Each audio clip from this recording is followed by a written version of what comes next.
नमस्कार, मैं हूं आरजू अंसारी और आप देख रहे हैं राष्ट्रीय जगत विश्व न्यूज। बिलासपुर से एक अजीबोगरीब मामला सामने आया है, जहां 18 महीने पहले दफन किए गए एक शव को दोबारा कब्र से बाहर निकाला गया है। यह कार्रवाई न्यायिक मजिस्ट्रेट और फॉरेंसिक विशेषज्ञों की मौजूदगी में की गई। इसके बाद शव को दोबारा पोस्टमार्टम के लिए सिम्स अस्पताल की मरचूरी भेजा गया। क्या है पूरा मामला, आइए आपको बताते हैं। दरअसल मामला बिल्हा थाना क्षेत्र के ग्राम पोड़ी निवासी शिव कुमार घृत लहरे से जुड़ा हुआ है, जिसने 12 नवंबर 2023 को जहरीला पदार्थ खा लिया था। इलाज के दौरान 14 नवंबर को उसकी मौत हो गई थी। आरोप है कि वकील कामता साहू ने मृतक के परिजनों को यह कहकर गुमराह किया कि यदि मौत को सर्पदंश बताया जाए तो सरकार से मुआवजा मिल सकता है। इसके लिए डॉक्टर प्रियंका सोनी की मदद से फर्जी पोस्टमार्टम रिपोर्ट तैयार की गई।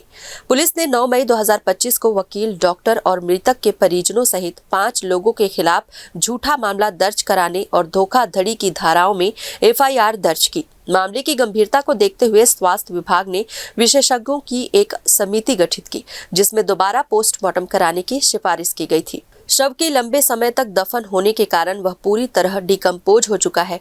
फॉरेंसिक विशेषज्ञों का कहना है कि अब सटीक मौत का कारण पता लगाना बेहद मुश्किल होगा। हालांकि कुछ वैज्ञानिक परीक्षणों से यह पता लगाने की कोशिश की जाएगी कि मौत विषाक्तता से जुड़ी थी या नहीं।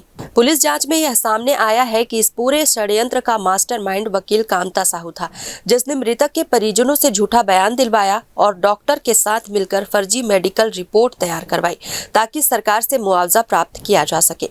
फिलहाल सभी आरोपी फरार हैं और पुलिस उनकी गिरफ्तारी के प्रयास में जुटी हुई है।